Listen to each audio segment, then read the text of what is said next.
ఉద్యమాల పొద్దురా ప్రశ్నించే గలమురా వాంఛనంటూ బతకొద్దని ప్రజలకు నేర్పిండురా కుత్బుల్లాపూరులోన సకల జనుల బలమురా బలహీనుల బలగమయ్యి హనుమంతన్న నిలిచరా కుట్రలెన్ని చేసిన వాళ్ళు కేసులెన్ని పెట్టినా వకీలయ్యి కార్యకర్త గుండె సప్పుడాయరా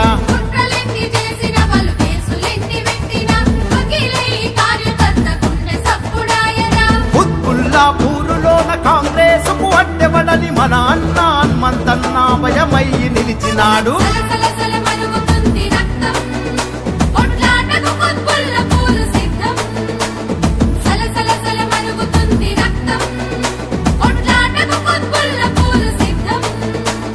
జై హనుమంతన్నా జన ప్రభంజనం నువ్వన్నా జయ హో హనుమంతన్నా జనం గుండె సప్పుడన్నా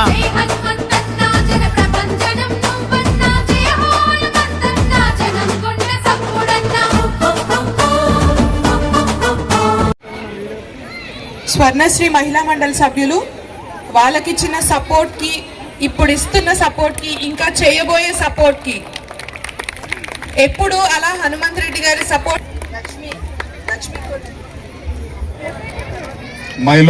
మహిళా దినోత్సవాన్ని పురస్కరించుకొని ఎస్ఆర్ నాయక్ నగర్లో ప్రతి సంవత్సరం కూడా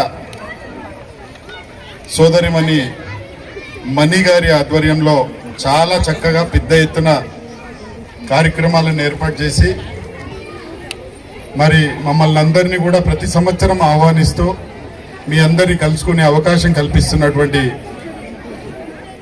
మణి గారిని మనస్ఫూర్తిగా అభినందిస్తూ కార్యక్రమంలో చాలా చక్కగా యాంకరింగ్ చేస్తున్నటువంటి సోదరిమణులు మరి తులసి గారు సోదరిమణులందరికీ కూడా అదేవిధంగా మేము వచ్చిన తర్వాత చాలా చక్కటి నృత్యాలను ప్రదర్శించినటువంటి చిన్నారులు కానీ కేరళ నృత్యాన్ని ప్రదర్శించినటువంటి సోదరిమణులను కూడా వాళ్ళు కేరళ వాళ్ళేనా మరి తెలుగు వాళ్ళ అనేది కానీ తెలుగు చక్కగా మాట్లాడుతున్నారు మీరు. Okay, welcome. బప్పా ప్రసాద్ గారిని, ప్రభాకర్ గారిని, అజయ్ గారిని కూడా ముందుకు రావాలి. మీ అందరినీ కూడా అభినందిస్తూ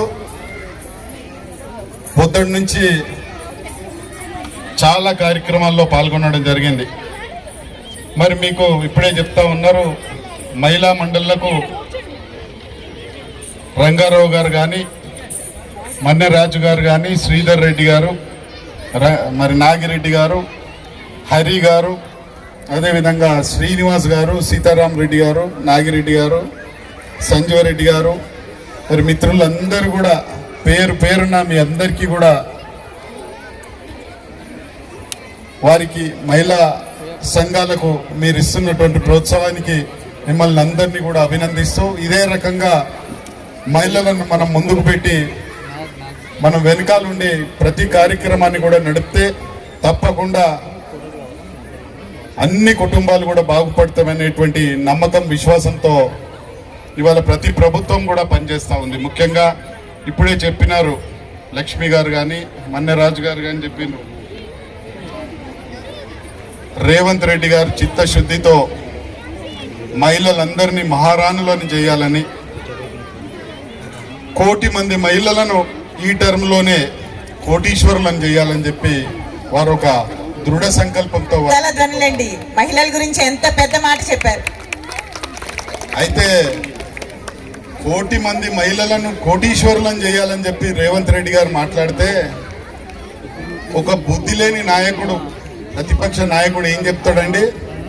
అసలు చిన్న పిల్లలకు చెప్పినా వాళ్ళు నవ్వుతారు ఆ విషయం. 1 కోటి మంది మహిళలను కోటీశ్వరులను చేయాలంటే బడ్జెటే కోట్లు అన్ని 1000 కోట్లు ఉండాలన్నా అండి? అవసరం లేదుగా. ఇవాళ చాలామంది గొప్ప వాళ్ళు అవుతున్నారు. అవన్నీ వాళ్ళు ప్రభుత్వ బడ్జెట్తోనే అవుతున్నారా? ఎన్నో వ్యాపారాలు చేసుకొని చక్కగా సక్సెస్ అయ్యి కోటీశ్వరులు అవుతారు.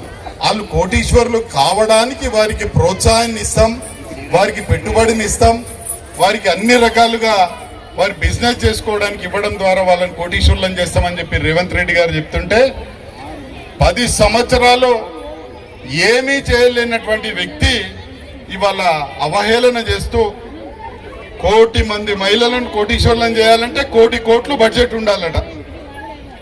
ఇది అతని తెలివి. రాజకీయంగా విమర్శించడానికి కూడా అర్హత లేనటువంటి వ్యక్తులు ఇవాళ మనందరి దౌర్భాగ్యం 10 సంవత్సరాలు ఈ ప్రాంతాన్ని పాలించారు. మిగులు రాష్ట్రంగా ఉన్నటువంటి రాష్ట్రాన్ని అప్పుల పాలు చేసింది. అప్పుల పాలు చేసి ఆ చేసిన అప్పులకి ఇవాళ రేవంత్ రెడ్డి గారు 6,000 కోట్ల ఇంట్రెస్ట్ కడతా ఉన్నారు.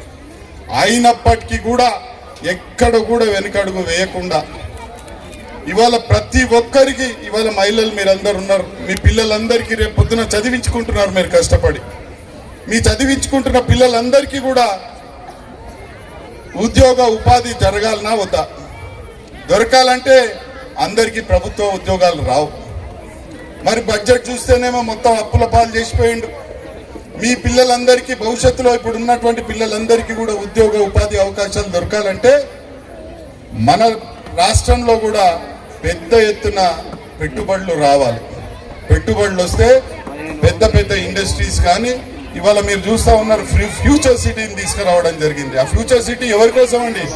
నా కోసమో రేవంత్ రెడ్డి గారి కోసమో కాదు, మన పిల్లలందరి భవిష్యత్తు కోసం ఓ చక్కటి ఫ్యూచర్ సిటీని ప్లాన్ చేయడం జరిగింది.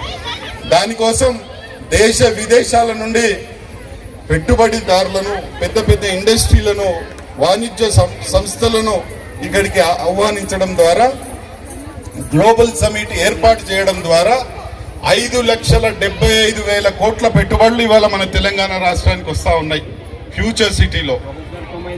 మరి రేవంత్ రెడ్డి గారు స్వయంగా సింగపూర్ కానీ, దుబాయ్ కానీ, అమెరికా కానీ, సౌత్ కొరియా కానీ వెళ్ళినప్పుడు దాదాపు 3 లక్షల కోట్ల రూపాయల పెట్టుబడులు పెడతామని చెప్పి అగ్రిమెంట్లు జరిగినాయి. అంటే 8 లక్షల పై చిలుకు కోట్ల పెట్టుబడులు మన రాష్ట్రానికి రాబోతా ఉన్నాయి. ఇవన్నీ కూడా పెద్ద పెద్ద ఇండస్ట్రియల్ ఎస్టాబ్లిష్మెంట్స్ కూడా ఇక్కడ మనకు రాబోతా ఉన్నాయి. అవన్నీ కూడా ఎవరి కోసమో కాదు, రేపు మన బిడ్డలు చదువుకొని బయటికి పోయిన తర్వాత వారికి ఉద్యోగ ఉపాధి దొరకడం కోసం డే అండ్ నైట్ మన ముఖ్యమంత్రి గారు పనిచేస్తూ ఉన్నారు. ఇవాళ మేము కూడా కాంగ్రెస్ పార్టీ శ్రేణులందరూ కూడా ఇవాళ మహిళా దినోత్సవం ఉంది. చాలా మంచి రోజు ఉంది. కొన్ని వందల పెళ్లిళ్ళు ఉన్నాయి, ఇవాళ గృహ ప్రవేశాలు ఉన్నాయి. మరి ముస్లిం సోదరులకు సంబంధించినటువంటి ఇఫ్తార్ విందులు ఉన్నాయి. ఇవాళ కేవలం మాకే 50 ప్రోగ్రామ్స్ ఉన్నాయి. అయినా కూడా మా నాయకుడు రాహుల్ గాంధీ గారు చెప్పారు, రేవంత్ రెడ్డి గారు చెప్పిన మాకు మహిళా దినోత్సవం రోజు ఎక్కడ మహిళలు పిలిచినా మీరు వెళ్ళి వాళ్లకు కాంగ్రెస్ పార్టీ ప్రభుత్వం భవిష్యత్తులో అన్ని రకాలుగా వాళ్ళను, వాళ్ళ బిడ్డలను ఆదుకుంటుంది అని మీరు వాళ్ళందరికీ భరోసా ఇవ్వాలి, అందరి దగ్గరికి వెళ్ళాలని చెప్పింది. అందుకే ఇవాళ పొద్దున్న నుంచి మేము ఇది 11వ ప్రోగ్రాం, మహిళా దినోత్సవ ప్రోగ్రాంలో మేము తిరుగుకుంటూ వస్తా ఉన్నాం.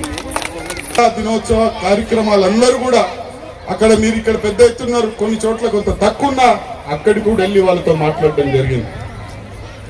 అంతేకాదు పారిశుద్ధ కార్మికులు ఎవరైతే ఉన్నారో వాళ్ళకు కూడా భరోసా ఇవ్వమని చెప్పి రాహుల్ గాంధీ గారు మమ్మల్ని చెప్పింది. వాళ్ళందరికీ కూడా రాబోయే రోజుల్లో వాళ్ళకు ఉద్యోగాలు, జీతభత్యాల్లో కూడా పెంపివ్వడంతో పాటు వాళ్ళకి అన్ని సౌకర్యాలు కల్పిస్తూ ఇవాళ ఇక్కడ కూడా మన మహిళల్లో చాలా మంది రోజు ఎక్కడికి వెళ్ళినా మాకు పెన్షన్లు రాలేదు, మాకు ఇంకా ఇల్లు లేవని చెప్తా ఉన్నారు. మీకు అందరికీ మరి కాంగ్రెస్ పార్టీ ప్రభుత్వం మాకు చెప్పింది, మీరందరూ కూడా నిరాశ చెందొద్దు, మీరందరూ కూడా ధైర్యంగా ఉండండి. మీరెవరెవరైతే అప్లై చేసుకున్నారో ప్రజా పాలనలో, ఇందిరమ్మ పాలన కోసం మనమైతే ఏదైతే ఇవాళ ప్రభుత్వం పనిచేస్తూ ఉందో మీరు అప్లై చేసినందుకు వాళ్ళందరూ కూడా మన మహిళా కాంగ్రెస్ లీడర్ల ద్వారా మీ అప్లికేషన్ పెట్టినటువంటి స్లిప్లు మా దగ్గరికి పంపించండి. మీకు అందరికీ కూడా పెన్షన్లు రాని వాళ్ళకి పెన్షన్లతో పాటు ఇల్లు రానటువంటి వాళ్లకు రాబోయే రోజుల్లో ఇంకా 8 సంవత్సరాలు మన ప్రభుత్వమే ఉంటుంది, రేవంత్ రెడ్డి గారే ముఖ్యమంత్రిగా ఉంటారు. ప్రతి ఒక్కరిని కూడా అన్ని రకాలుగా ఆదుకునే బాధ్యత మేం తీసుకుంటామని చెప్పి మీ అందరికీ చెప్తూ, ఈ మాట, ఈ ధైర్యం ఎందుకు చెప్తా ఉన్నామంటే మాకు రాహుల్ గాంధీ గారు, రేవంత్ రెడ్డి గారు మాకు ధైర్యాన్ని ఇచ్చి మీ దగ్గరికి పంపించారు. అందరి దగ్గరికి వాళ్ళు రాలేరు కదా, మీరు వెళ్ళి చెప్పండి, కాంగ్రెస్ పార్టీ ప్రభుత్వం మీకు అండగా ఉంటుంది, అని చెప్పి మీకు భరోసా ఇవ్వడానికి, మీకు చెప్పడానికి, మీకు వారి యొక్క మెసేజ్ని కన్వే చేయడానికి మాత్రం మేము ఇక్కడ రావడం జరిగిందని కూడా తెలియజేస్తూ, తప్పకుండా అన్ని రంగాల్లో మన ప్రాంతాన్ని అభివృద్ధి చేసుకుందాం. ఇంకా అభివృద్ధి చేయాల్సినటువంటి ప్రాంతాలు కూడా చాలా ఉన్నాయి. ఎక్కడికి వెళ్ళినా రోడ్లు లేవు, డ్రైన్లు లేవు, మరి మల్టీపర్పస్ ఫంక్షన్ హాల్స్ లేవు అని కూడా చెప్తా ఉన్నారు. ఆ 10 సంవత్సరాల్లో వాళ్ళు ఏం చేసిండ్రో ఆ దేవుడెరుగు. కానీ అప్పుడు కాంగ్రెస్ చేసిన డెవలప్మెంట్ మాత్రమే ఉంది, ఇప్పుడు మళ్ళీ కాంగ్రెస్ చేస్తున్నటువంటి డెవలప్మెంట్ మాత్రమే కనబడుతుందని నేను అనడం లేదు. ఎక్కడికి వెళ్ళినా ప్రజలు అంటా ఉన్నారు. నిన్న ముందు మేము అంజిరెడ్డి బస్తీ, ఇక్కడే బస్తీ ఉంటాం, అక్కడికి వెళ్ళినప్పుడు అక్కడ ఉన్నటువంటి మహిళలు కళ్ళల్లో నీళ్లు పెట్టుకొని, అన్నా మేము 10-12 సంవత్సరాల నుండి మాకు నీళ్లు లేక బాధపడుతున్నాం. కొన్ని వందల సార్లు ఇక్కడ ఉన్నటువంటి ఎమ్మెల్యేని కానీ, కార్పొరేటర్ని కానీ, ఇంకోని కానీ ఎన్నిసార్లు అడిగినాం, ఎక్కడ మాకు రాలేదు. మీరు ఓడిపోయినా సరే, మీరు ఎమ్మెల్యేగా ఓడిపోయినా సరే, మీరు ప్రభుత్వంతో మాట్లాడి, మినిస్టర్ గారితో మాట్లాడి మాకు పైప్ లైన్ వేయించారు, ఫ్రీగా కనెక్షన్స్ ఇప్పించారు, మిమ్మల్ని మేము జీవితంలో మర్చిపోమని చెప్తా ఉన్నారు వాళ్ళు. ఇవాళ అంజిరెడ్డి బస్సు, అలాంటి బస్సులు ఎన్నో కాలనీస్ లో ఇవాళ వర్క్ జరుగుతూ ఉన్నది. ఎక్కడికి వెళ్ళినా అభివృద్ధి, సంక్షేమాన్ని రెండు తీసుకొని ముందుకు పోతున్నటువంటి ప్రభుత్వం ఇవాళ మనకు ఉంది. ఇవాళ నేను మిమ్మల్ని ఓట్లు అడగడానికి రాలేదు. ఇవాళ ఓట్లు మన రంగారావు గారు నిలబడ్డారు, లేకపోతే మనరాజు గారు నిలబడ్డారు, హరి గారు నిలబడ్డారు అని చెప్పడానికి రాలేదు నేను. ఇవాళ కాంగ్రెస్ పార్టీ ఉంది, ప్రజల కోసం సుదీర్ఘమైనటువంటి చరిత్ర కలిగిన పార్టీ ఇవాళ ప్రభుత్వంలో మనకు ఉంది. కాబట్టి మనమందరం కూడా మరి పూర్తిగా ప్రభుత్వం ఇస్తున్నటువంటి అన్ని సంక్షేమ కార్యక్రమాలను కానీ, అభివృద్ధిని కానీ మనం ఉపయోగించుకోవాలని చెప్పి, మీరు దానికోసం అందరినీ మోటివేట్ చేయాలని, క్వశ్చన్ చేయాలని కూడా మిమ్మల్ని అందరినీ కోరుకుంటూ, మీకు భవిష్యత్తులో మేమందరం ఉంటాం. మీరు ఎప్పుడు ఏ అవసరం ఉన్నా ఇక్కడ వేదిక మీద ఉన్నటువంటి నాయకులందరినీ, సోదరి మనలో ఎవరినైనా మీరు అడగండి. తప్పకుండా మేము మీకు చేసే ప్రయత్నం, మీకు సాయం చేసే ప్రయత్నం తప్పకుండా చేస్తామని కూడా తెలియజేస్తూ, మీ ప్రాంత అభివృద్ధి కోసం కూడా కట్టుబడి ఉంటామని కూడా తెలియజేస్తూ, మీ అందరి దగ్గర సెలవు తీసుకుంటూ మీకు మరొకసారి మహిళా దినోత్సవ శుభాకాంక్షలు తెలియజేసుకుంటూ సెలవు తీసుకుంటాం. Thank you so much sir. మరి మన